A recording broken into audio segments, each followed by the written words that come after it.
Madame, monsieur, bonsoir et merci d'être avec nous. Sans filtre reçoit une figure, une icône, en tout cas un personnage qui ne laisse personne indifférent. Il a marqué toute une génération, adulé, puis contesté, un parcours qui bascule quand l'humour rencontre la politique. Longtemps très populaire, il devient provocateur, dérangeant, suivi. Puis viennent les ruptures avec les médias, avec les institutions, avec une partie de l'opinion. Interdiction, annulation, silence médiatique. Pour beaucoup, une mise à l'écart. Pour lui, un nouveau départ. Privé des circuits classiques, il construit son propre réseau, indépendant, direct, grâce aux réseaux sociaux et grâce aussi à son public. Il y a quelques jours, un direct sur son compte X a réuni, écoutez bien, près de 300 000 personnes. Une première mondiale, un chiffre inédit, un signal fort. Qu'on l'aime ou qu'on ne l'aime pas, il continue de mobiliser et de diviser. Ce soir, dans son filtre, il ne s'agit pas de juger, il s'agit d'écouter, revenir sur son parcours, ses choix, ses interdits, mais aussi ses projets, notamment sa volonté de faire une tournée en Afrique du Nord, un entretien sans montage, sans tabou, sans filtre, parce que comprendre vaut mieux que faire taire. C'est pas une charade, hein, c'est pas une devinette, à mon avis. Je n'ai pas dit une seule fois son nom, mais le monde entier a deviné. Dieudonné Mbala Mbala, il est là, avec nous. Bonsoir. Bonsoir à tous et merci pour cette invitation. Et merci de l'avoir accepté, Dieudonné. À quel moment votre carrière a-t-elle réellement été basculée ? Le point de bascule, on peut le dater à 2003, une année, je m'en souviens, il y a un sketch notamment dans une émission sur le service public français chez Marc-Olivier Fogiel, où je suis invité pour répondre on va dire, à la nouvelle génération d'humoristes. Déjà, ça fait plus de 20 ans, mais je suis un vieux, j'ai 60 ans.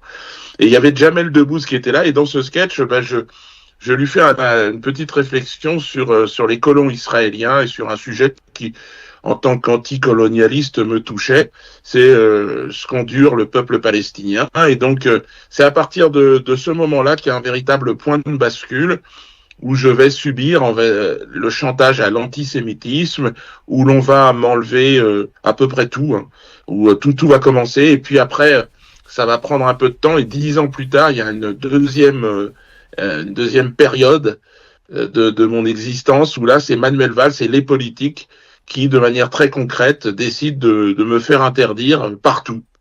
Et jusqu'à aujourd'hui, donc de 2013 à 2026, ça fait 13 ans. Eh bien, encore hier, j'étais en tournée en France métropolitaine. Eh bien, j'ai eu 5 arrêtés préfectoraux dans la journée. C'est absolument unique dans l'histoire. C'est que j'ai acheté, parce que j'avais un théâtre à Paris, mais évidemment, avec des procédures illégales, ils m'en ont chassé. Ensuite, j'ai réussi à trouver un bus que j'ai transformé en salle de spectacle, 80 personnes environ. Et donc là, je fais plusieurs séances et on se donne rendez-vous à des endroits. Et là, donc, premier endroit, donc il y a eu un arrêté. Deuxième endroit, alors avec le bus, on bougeait, puis la police française nous suivait. Enfin, c'était complètement surréaliste. Et puis finalement, on a quand même réussi à jouer. Mais au bout de, je crois, c'était 150 ou 200 kilomètres. C'est-à-dire qu'on s'est éloigné des zones interdites. Enfin bon, c'est hallucinant. J'ai un bracelet électronique à la cheville. Donc je suis incarcéré à domicile pour une période de 2 ans, ça fait presque 2 ans là. Mon traitement est unique et en même temps, il y a un 2 poids 2 mesures qui effectivement fait que beaucoup de Français aujourd'hui disent c'est pas normal. Comment se fait-il qu'on interdise à Dieudonné de rire et aux autres humoristes, à d'autres humoristes faisant partie d'une autre communauté? Dieudonné, on vous a connu en binôme hein, avec Elie Semoun. Quand est-ce que la fissure a eu lieu avec ce duo que vous formiez avec Semoun? Alors, ouais, c'était jusque dans les années 2000, un peu avant. On a arrêté, on a fait ça 10 ans ensemble, on a eu un très grand succès avec Elie, et lui a décidé de partir faire du cinéma aux États-Unis. C'était son rêve d'enfant. On est des amis d'enfance. Et puis ben là, j'ai décidé donc tout naturellement de partir dans une carrière en one-man show et non plus en duo. Et puis voilà, la séparation s'est faite ainsi, de manière en fait c'était d'abord une préparation artistique ou carrément politique, ou les deux à la fois? La séparation, vous parlez avec Elie? Avec Elie Semoun. Oui. Non, avec Elie, ce n'était pas du tout politique. C'était vraiment, le souhait pour lui de faire du cinéma aux États-Unis, un rêve de devenir une star américaine. Bon, je dirais que ça n'a pas fonctionné pour lui là-bas, mais il a quand même tourné et puis après, il a fait du cinéma en France. Donc Elie, c'est pas vraiment un personnage politique. Bon, avec le temps, il le devient un petit peu. Il se communautarise, peut-être comme nous tous. Alors, ses attaches avec Israël, avec la communauté juive, fait qu'il est peut-être plus, sensible sur certains sujets. Et je pense qu'on fait tous de la politique à partir du moment où on parle et où l'on s'adresse, parce qu'on a tous un point de vue, tous une histoire. Donc, voilà, Elie en a une, moi comme la mienne. Moi, j'ai évidemment une histoire lourde et une sensibilité très très aiguisée et sensible sur les sujets de la colonisation. Donc voilà, on peut dire qu'on a tous une histoire, et je crois que à travers moi, c'est aussi les afro-descendants, c'est-à-dire ces afro-européens qui se reconnaissent. Hein, mais il y a aussi beaucoup de Français de souche aujourd'hui qui se considèrent comme des esclaves. Et donc, je crois que la période de la vaccination a fait que l'obligation vaccinale a vraiment choqué l'opinion publique, et tout d'un coup, elle s'est reconnue dans l'histoire des Antilles, des Africains, cette sensation d'être considéré comme du bétail. Et donc, voilà, il y a vraiment, moi j'ai un public très très large, et donc c'est pour ça, et c'est grâce à ce public, et effectivement, vous le notiez très justement, aux réseaux sociaux que j'ai su développer par la force des choses, hein, puisque j'ai été interdit. Mais il n'y a jamais eu d'artiste interdit comme je l'ai été. Voilà. Et donc depuis le week-end dernier. Encore un parallèle par rapport à votre ami d'enfance, Elie. Hein. Est-ce que Monsieur Semoun, comme vous le disiez, hein, à juste titre, s'est approché davantage de sa communauté, ensuite d'Israël, quand vous aviez décidé de défendre une cause que vous avez jugée juste, la cause palestinienne? Oui, en fait, je crois que c'est vraiment une histoire de culture. Vous savez, quand on vient d'Afrique noire, quand on est moi je suis originaire du Cameroun, on a une solidarité naturelle avec le peuple martyr de Palestine. Et donc, ce martyr nous a touchés parce que cette situation nous touche. Mais vous le savez très bien, puisque c'est toute l'Afrique tout entière, mais c'est toute l'histoire du Sud global, enfin on l'a appelé comme ça, mais je crois qu'on est dans un monde qui est en train de se redessiner, et l'unipolarisation des Occidentaux, eh bien, fait qu'aujourd'hui, il y a des voix qui s'élèvent. La mienne, elle s'est élevée pour le peuple noir de France, mais plus largement pour les Français d'origine africaine, qu'ils soient du Maghreb ou d'Afrique centrale. Et donc, Elie, naturellement, lui, on va dire, dans sa notion de protéger sa communauté, en ayant la sensation que voilà, Israël est un projet, une terre pour les Juifs qui est aux Juifs. Bon, moi je pense que c'est un sujet beaucoup plus complexe, et que bien sûr qu'il y a aujourd'hui des familles juives qui doivent vivre en paix là-bas, mais bon, il faut que on puisse parler, et puis que les familles palestiniennes, ceux qui ont vécu et qui ont été chassés, puissent revenir et voilà, trouver une solution ensemble. Alors, à deux États, je sais pas, moi je suis un humoriste, je suis pas un homme politique, mais Mais à je quel sais moment que, vous avez en tout cas, compris, à quel moment vous avez compris en France que le débat n'était plus possible, en tout cas, avec vous et au ouais, niveau des médias mainstream?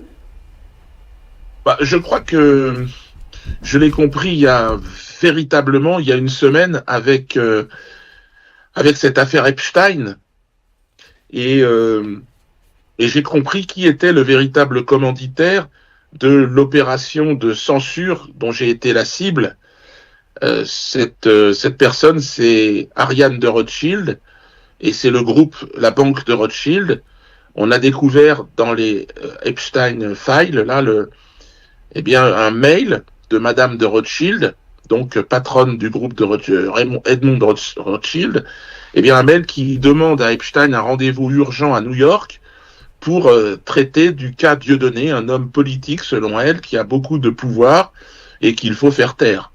Et donc, à partir de là, va s'enchaîner, et de manière chronologique, puisque ce mail, il date du mois de décembre, eh bien, à partir du mois de janvier, eh bien, il y a une circulaire emmenée par Manuel Valls, à l'époque ministre de l'Intérieur, qui deviendra Premier ministre, et le Conseil d'État va entériner donc une interdiction a priori, une première encore dans l'histoire de France. C'est-à-dire que on interdit un spectacle avant même qu'il ait eu lieu sur des rumeurs, sur des doutes sur la personne qui va mener ce spectacle. Et donc ça, c'est une première qui existe encore aujourd'hui, puisque j'ai encore eu 3 arrêtés préventifs, 4, 5 même, hier. Donc c'est pour vous dire que, et donc on sait maintenant qui est le commanditaire, c'est la banque Rothschild, la banque qui prête eh bien, à l'État français, la banque qui permet, puisque Emmanuel Macron est un ancien cadre de la banque Rothschild, et puis depuis Pompidou, et puis depuis, j'ai envie de dire, depuis la Révolution. Donc on a effectivement un État dans l'État, invisible, très discret, qu'on ne voyait pas, et qui organise la censure en France, et aujourd'hui qui a un nom, et ce nom, normalement, on n'aurait jamais dû l'avoir, mais ce nom, il est arrivé grâce à L'affaire il Epstein. faut le dire aussi à l'administration américaine, à Epstein. Très bien. Mais par le passé, aucune partie en France n'a essayé de négocier, de trouver un deal avec vous pour vous remettre dans les rangs, si je puis dire? Non, je crois qu'il fallait un exemple. La politique israélienne, la politique des Rothschild, qui est la politique de la France, qui est une politique quand même israélienne, euh, a évolué. Si vous voulez, moi j'ai grandi dans l'antiracisme et aujourd'hui, depuis que la politique israélienne a changé, ce beau projet sioniste des kibbutz est devenu un programme d'extermination ou d'épuration, en France c'est pareil, l'antiracisme a changé. On est devenu dans on le voit avec le discours des Zemmour et autres, la France est en danger, il y a un grand remplacement, la France est blanche et chrétienne, il y a une islamophobie qui monte, mais aussi une négrophobie.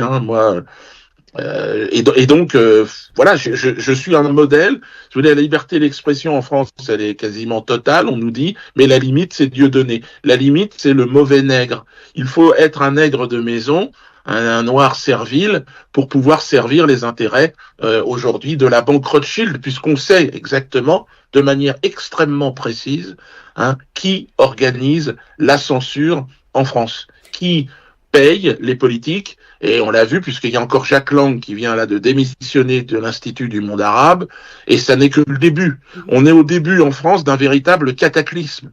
C'est-à-dire qu'on s'aperçoit que derrière ces politiques, ces marionnettes politiques fabriquées, il y a une banque qui finance tout ça. Cette banque s'appelle donc le groupe Edmond Rothschild, et donc c'est eux qui organisent donc la censure en France. Donc c'est une nouveauté. Alors qui est à l'origine de ces révélations? C'est l'administration américaine, mais bon, voilà, on ne sait pas pourquoi, pour qui, où les choses vont-elles aller. Pourquoi mais maintenant en tout cas, aussi. Mais avançons encore un petit peu à reculant, si je puis dire. Oui. Selon vous, qui en France décide qui peut s'exprimer ou pas? Je parle des artistes globalement. Alors en France, c'est très simple, mais c'est comme enfin peut-être pas en Algérie et peut-être pas au Cameroun, en Afrique, mais en France et en Occident en général, c'est ceux qui possèdent évidemment les chaînes de télévision, les médias. C'est eux qui décident de ce qu'ils ont envie de diffuser. À la limite, on peut le comprendre puisque c'est leur entreprise, ils sont chez eux, ils font ce qu'ils veulent. Ils nous font croire que c'est l'entreprise de la France, parce que toute la problématique de l'entreprise privée et publique, si vous voulez, c'est que aujourd'hui, on s'aperçoit que les lois, les hommes politiques et même les juges sont aussi, il y a une ingérence de la finance à l'intérieur de ces corps constitués et ces institutions. Et donc c'est là où toute la problématique, c'est-à-dire qu'avec le temps, les banques se sont installées, ont pris le pouvoir, elles sont toujours dans l'ombre, elles ont des marionnettes politiques, des marionnettes médiatiques, mais il ne faut pas s'y tromper. Le cinéma, le monde de la culture en France appartiennent à ceux qui financent ces choses, et c'est toujours les mêmes. Il y a une banque au-dessus de toutes les banques qui finance d'ailleurs et qui garantit les autres banques. Et cette banque-là, je ne sais pas si vous imaginez, elle prête de l'argent à la France. Donc, et la France rembourse avec des intérêts. Qu'est-ce que vous voulez que je vous dise? Vous pensez que vous Ces avez gens-là, à un servi, moment donné, vous pensez que vous avez servi d'exemple pour d'autres artistes? pas complètement. Oui, complètement. Et je crois que j'ai servi d'exemple, en plus, à un moment où les choses ont tourné. C'est-à-dire, on est passé de l'antiracisme à un racisme assumé sur le modèle israélien. C'est-à-dire que ça suit logiquement les choses. Et donc maintenant, vous avez des personnes comme Éric Zemmour qui expliquent eh bien que la France c'est un pays de blancs. Alors c'est étonnant puisque toute l'intégralité de sa famille est originaire d'Afrique et notamment d'Algérie. Donc c'est quand même étonnant d'entendre un personnage comme ça qui se plaint d'une théorie du grand remplacement et en même temps, si vous voulez, le grand remplacement, il est forcément mathématique puisque en France cette année, il y a eu plus de décès que de naissances. Alors qu'en Afrique, c'est l'inverse, c'est le double. Donc mathématiquement, le grand remplacement, c'est même pas un projet politique, c'est tout. C'est-à-dire que voilà, il y a deux mondes qui sont dans deux conceptions complètement différentes. Il y a d'un côté la promotion des mouvements LGBT, homosexuels et tout ça, puis de l'autre côté quelque chose de plus traditionnel. Et il semblerait qu'effectivement, dans le cas des Africains,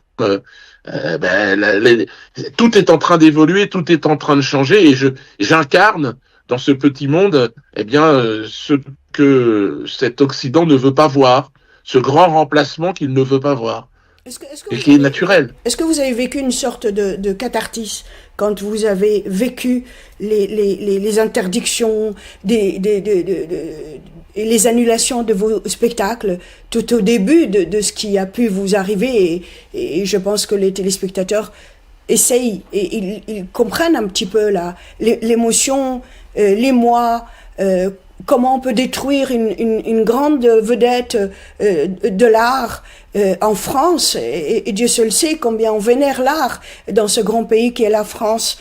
Comment du jour au lendemain vous êtes interdit de tout? Comment vous l'avez vécu? Je crois qu'ils ont tué la culture française, c'est financier, si vous voulez. C'est une culture que j'adore, hein, qui m'a inspiré de La Fontaine, à Molière, qui ont eu un parcours qui n'était pas si simple que ça eux-mêmes. Hein. Molière a été à un moment donné expulsé de la cour du roi, mais on l'autorisait à jouer dans les champs un peu partout en province avec ses roulottes et sa troupe. Eh bien, moi, je n'ai même pas ce droit. Mais la grande différence avec cette culture française... Vous avez les réseaux, les réseaux, Dieudonné. Bah, les réseaux ont changé votre façon de faire de l'humour.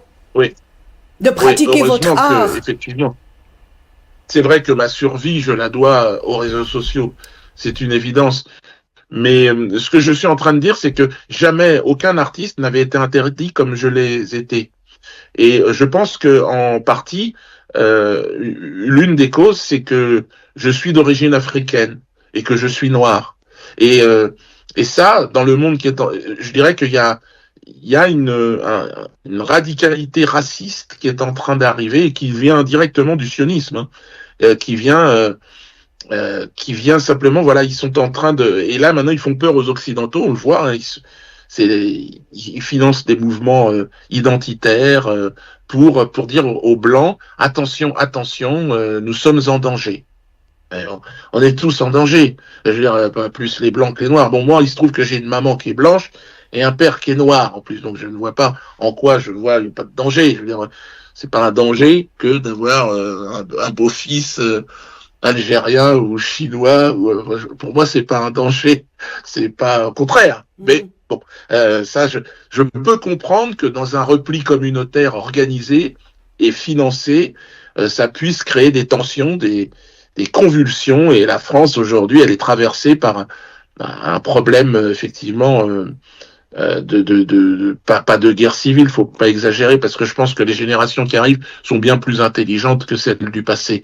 Mais il y a la recherche d'une tension, notamment avec les populations issues du Maghreb et les populations noires aussi, hein, n'y échappe pas.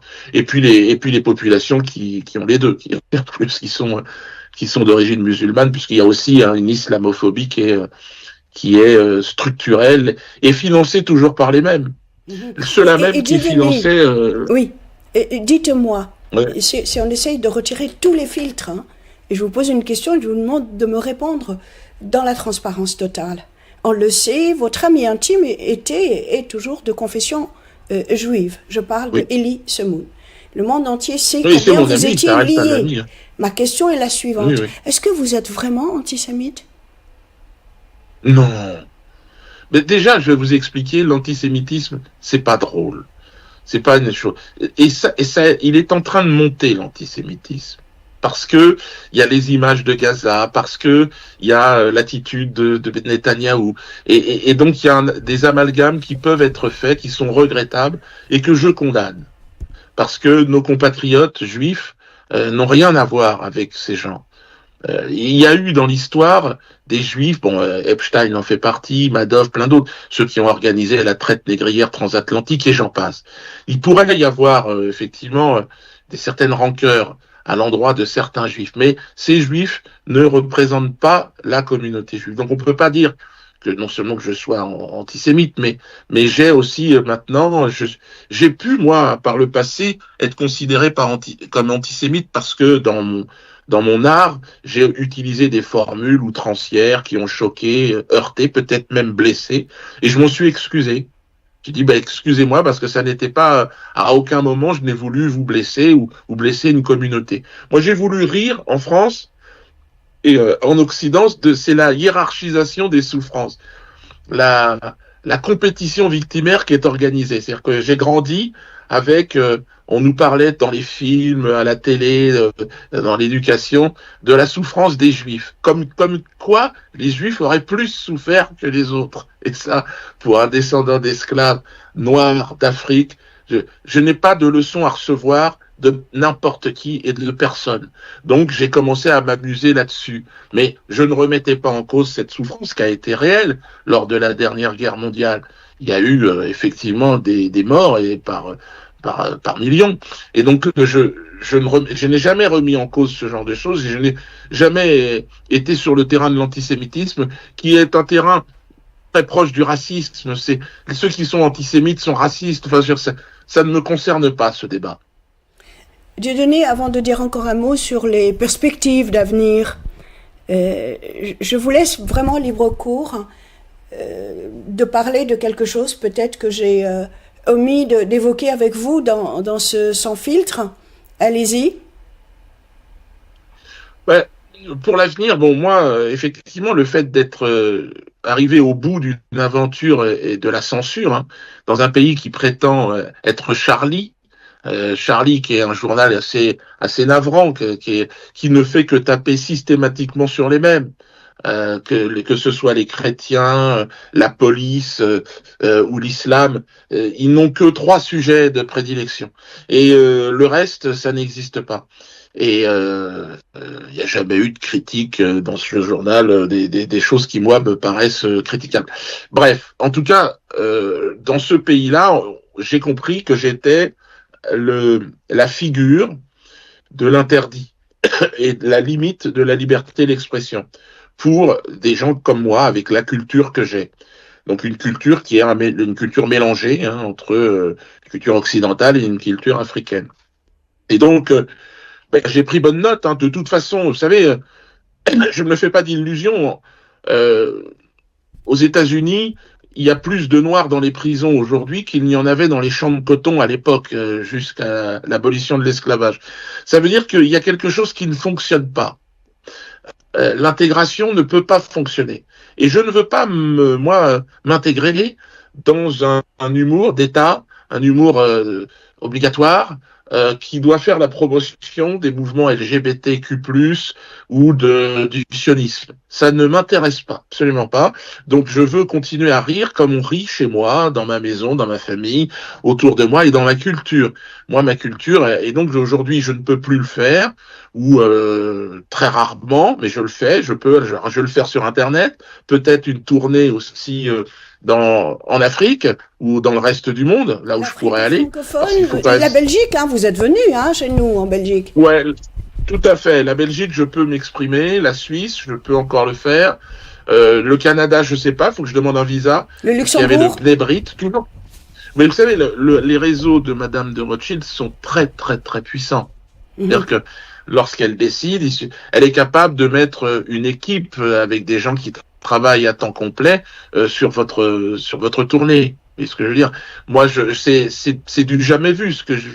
Moi, j'ai des voitures de, je sais pas d'où, si c'est le Mossad ou les renseignements français, qui me suit de mon domicile où là je joue. Donc vous le disiez au début, vous le disiez, vous êtes, vous avez un bracelet, donc vous deviez avoir des autorisations pour quitter, pour aller faire votre métier en Afrique francophone, à commencer par l'Afrique du Nord, certainement. Oui. Donc oui, il y a moyen d'avoir des autorisations pour aller faire votre travail. Donc.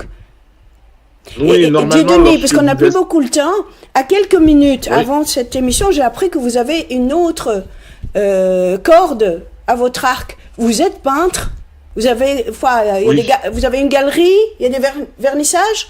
Oui, alors il y a une galerie en ligne, bien sûr, et le 28 février prochain, il y a une galerie parisienne qui ouvre ses portes, une grande galerie, Kervreis, qui est 5 boulevard Edgar Quinet à Paris dans le 14e, face à la tour Montparnasse.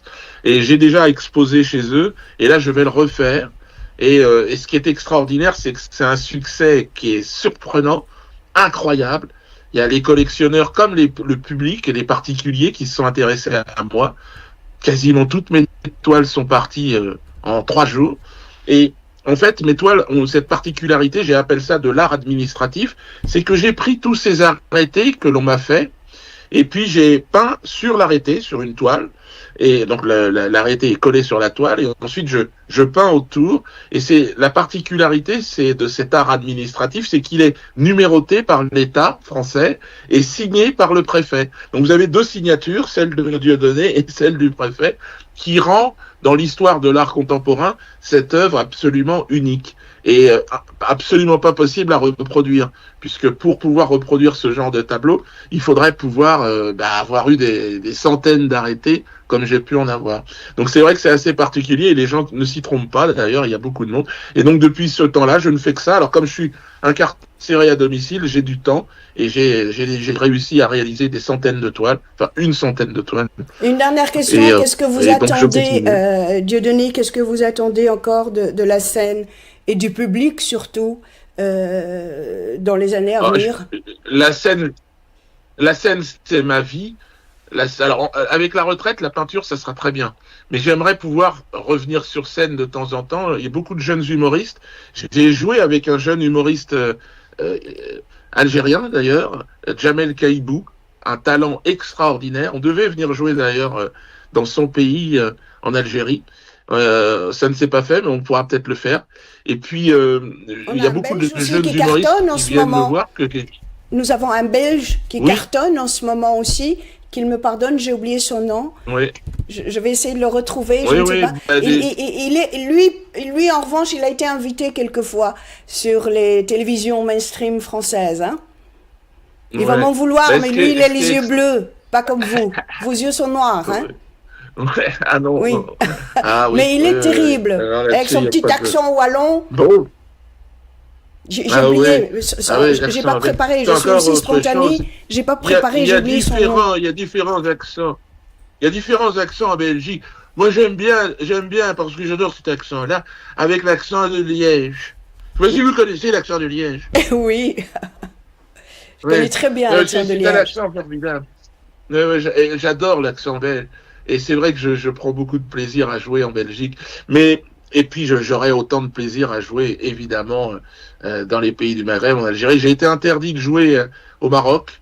J'espère pouvoir y Oh. aller un jour. Et donc, s'il Mais, y a une ouais, tournée ouais. en Afrique du Nord, vous allez être exclu du Maroc? C'est aussi un grand pays Je francophone.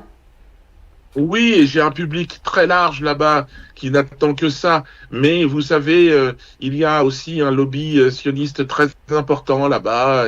Et je pense que Nadine, enfin Nadine, pas Nadine justement, Nadine était très correcte de Rothschild. C'est Ariane qui est vraiment une peste et qui m'a identifié comme étant un danger pour les jeunesses françaises parce que j'ai osé critiquer la politique. D'Ariel Sharon et puis de Netanyahou, quoi. Un tout petit Donc dernier mot pour voilà, j'espère. clôturer cette émission. Oui, bah écoutez, merci de m'avoir accueilli. Nous vivons des moments extraordinaires et avec l'affaire Epstein, j'ai l'impression que nous sommes dans un moment charnière. Là, on a vu que Jack Lang, qui était aussi un ami d'Epstein, a été obligé de démissionner. On a des démissions en cascade dans tous les sens. C'est en train de changer la face vraiment de cette société. Et je crois que le dernier maillon va être effectivement Ariane de Rothschild et le groupe de Rothschild qui ont, on le sait maintenant, financé Epstein et qui ont été à la tête de la France, indirectement. En tout cas, c'est eux qui ont organisé la censure française. Ils ont fait des malversations. C'est hallucinant. On est en train de découvrir tout ça. Ils ont vendu une partie de la France. Il y a des délits d'initiés, des enrichissements hallucinants. Et donc, il est clair que je ne vois pas comment il pourrait échapper aujourd'hui à des poursuites, des enquêtes faites au plus haut niveau. Et je crois que le résultat, c'est Jacques Lang, qui était une institution hein, dans le monde politique français, qui démissionne ce matin même. Et ça n'est que le début. Dieudonné Mbala Mbala, merci beaucoup d'avoir été avec nous. Merci d'avoir répondu présent sur notre chaîne atypique, la télévision belge francophone internationale.